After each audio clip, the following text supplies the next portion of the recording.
All right, well, good Monday afternoon to you. Nice to see you. How are you? Mounting evidence against the mortgage lenders today, but they're still saying, you know how it is, trust us. And for the most part, our government's saying, that's fine, we'll do it, trust you. Bank of America admitting to at least a dozen or so errors in just the first few hundred foreclosure documents that they reviewed. Our friends over at Zero Hedge did the math, assuming 500 reviewed files so far. That's found between 10 and 25 errors, which gives you an error rate of about 4%. Doesn't sound that bad, right? With more than 100,000 foreclosures still on deck, however, you can figure, I don't know, at least 4,500 homeowners could currently be getting a raw deal, thrown out of their house, their kids taken out of school, all this nonsense. It's a mistake, though. You know, it's not that big of a deal.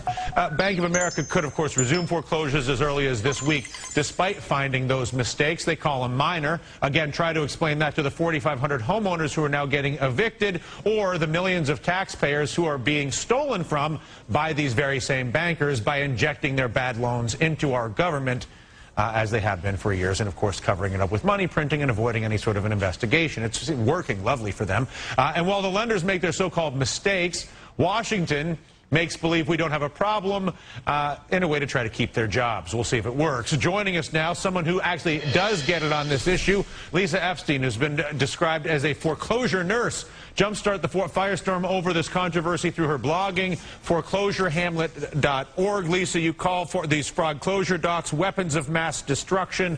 What do you mean? Well, I mean that the mortgage-backed securities, I think they omitted the mortgage-backed part, so they have created these securities. They use the average American family as victims to bomb. They managed to take every cent from the American citizens, whether it's through a fraudulent mortgage, a fraudulent origination, whether it's lying to the pension funds or 401k investors, whether it's packaging it up and getting insurance because it was a bunch of junk to begin with, and then we bail out AIG, whether it's our jobs and our economy, whether it's grading us on credit scores that they have decimated, and then they went out into the world and actually spread this plague, this scourge. Mortgage-backed securities is the wrong way.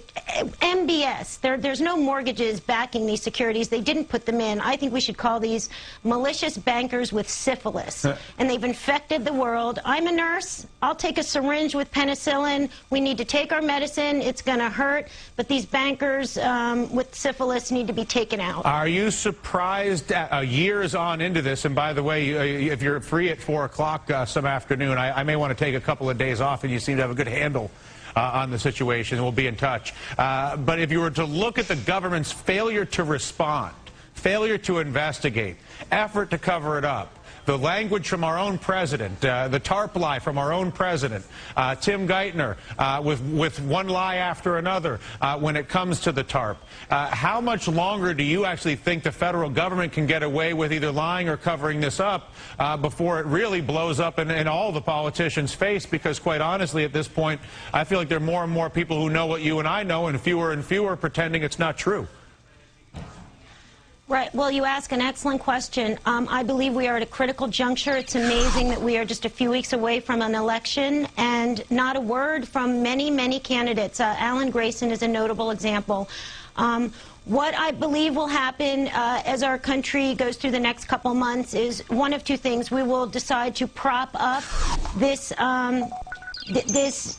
this fake economy that the bankers say their balance books. I don't know how many banks are claiming the same mortgage over and over. It's fakery. It's fraud.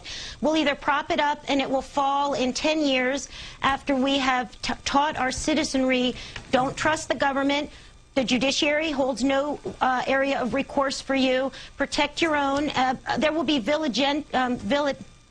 I'm sorry. There will be people protecting themselves. Vigilantes. I'm so sorry. It's a little nerve-wracking. That's fine. You're doing great. there will be vigilantes across America just defending the home that they have their children in.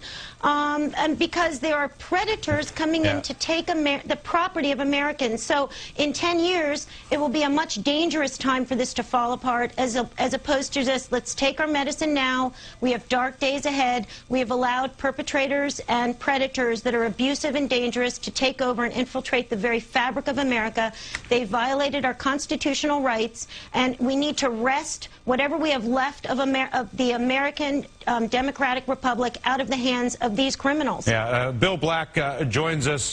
Bill, you've been listening to Lisa Epstein, who runs a blog, again, foreclosurehamlet.org, also works as a registered nurse, and above everything else, I think, really captures the soul of the awakening American. Lisa, all too familiar with the structure of American finance and how riddled with fraud it is and how self-serving it is to both the politicians and executives in charge.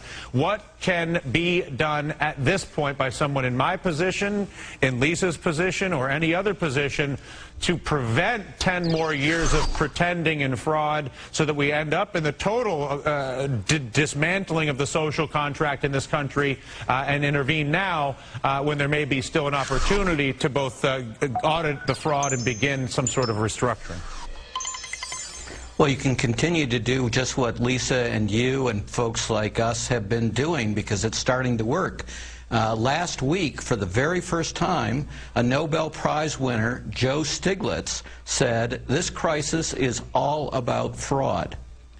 Now, Krugman still can't quite bring himself to use the F word very often, but empirically, we know that Lisa isn't simply the soul.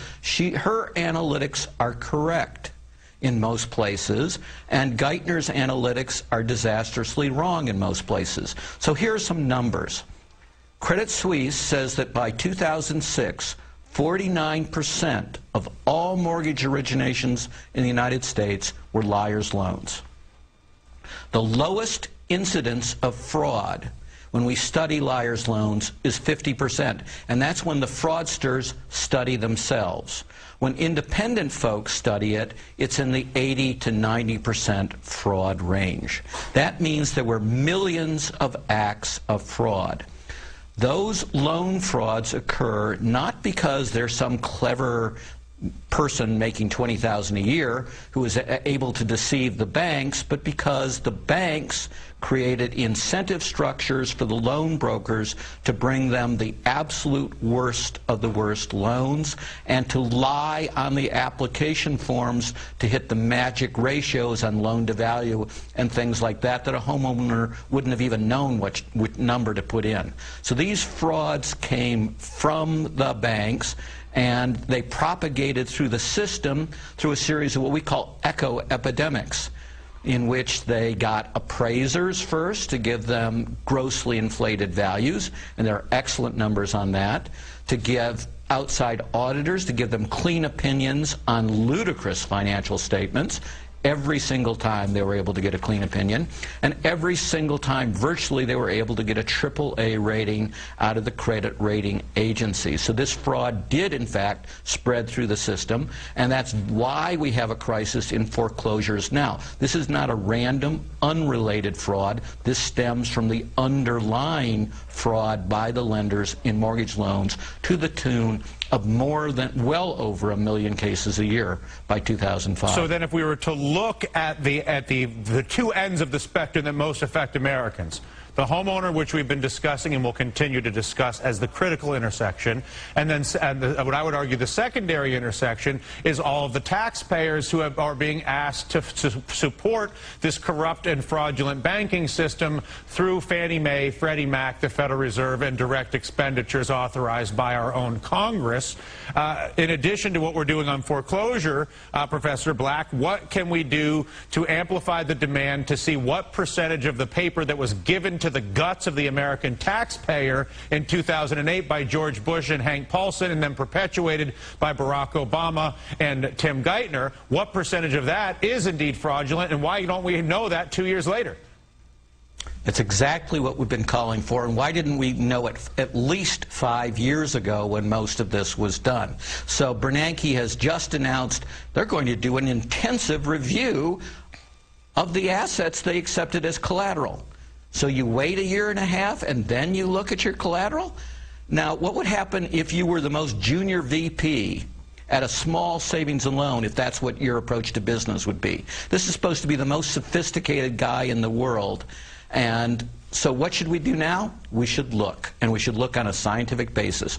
We have the ability, because of Fannie and Freddie, the Federal Home Loan Banks, and the Federal Reserve taking all this money in collateral, to do a superb sampling job that'll tell us exactly what happened in mortgages. That's what has to be done. It cannot be done by the Fed because it's in a complete conflict of interest. The Fed cannot admit that it took over $1.5 billion in toxic garbage and didn't recognize the losses on it. So it's led the cover-up. It's the Fed, through Bernanke deliberately, working with the Chamber of Commerce and the American Bankers Association, who got Congress to extort the Financial Accounting Standard Board to pervert the accounting rules so that they wouldn't have to recognize the losses. Because they don't have to recognize the losses, they report fictional income and massive bonuses, and they gut the prompt corrective action law.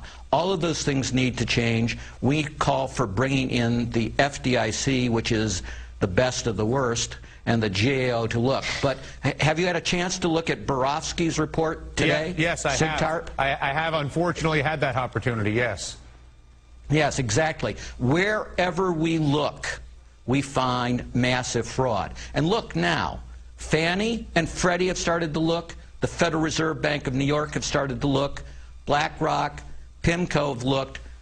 And one of the major monolines looked, said that 97%, this is AMBAC, said that 97% of the loans that Countrywide provided to it were sold under false reps and warranties. And listen, I'm going to wrap this up just on the basis of time, but you do really have to really start to wonder how much longer this president or any president can get, or any political party can get away with the turn the page and we'll just move on and be friends concept of economic policy when the fraud is at the core of the system. No convictions. Yeah. Dylan, no convictions versus over 1,000 in the savings and loan debacle. Fire Holder, fire Geithner, fire Bernanke, get people in who will enforce the rule of law. Professor Black, Lisa Epstein. And stop the foreclosures. Listen, stop the foreclosures. We look forward to having both of you back to the extent to which you're making it easier for everybody else in this country to understand the magnitude of this problem. I thank both of you, and I think that obviously the response as we deal with this and come to really understand the scope of the problem, people will understand why a very deliberative and real response to this, not a dismissive turn-the-page response, is what's in order for this problem. Bill Black, Lisa Epstein, thanks, guys.